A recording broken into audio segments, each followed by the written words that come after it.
when you talk about post-Holocaust literature, he is a representative of post-Holocaust literature. To be sure, he sometimes does it with a light touch.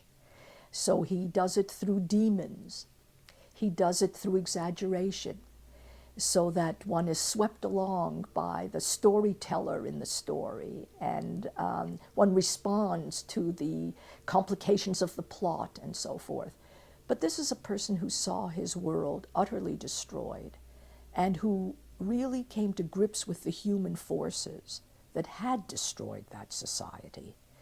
And it is interesting to me that I think he located those forces not so much only in fascism and in communism, that too, but also in what we consider to be the best parts of modernity. That is to say, in its striving, in its desire for more, in its desire to expand human horizons.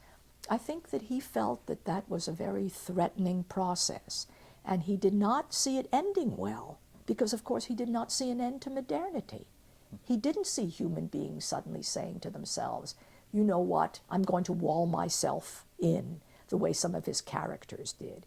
He could do that with his characters, but I think he understood that he could not do that with modernity.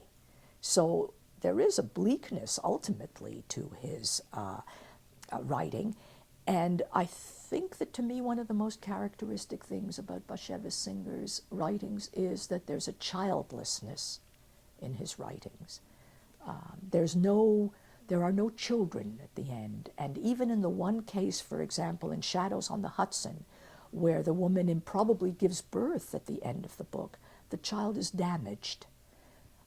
One thinks at that point, this is so cruel. How, after all these books, and after a book of that magnitude, and all those characters whom you've introduced us to in this book, you have one woman who gives birth.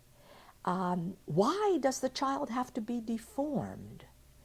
But I think that Bashevis Singer did not find it possible to create that belief in creation in that next generation.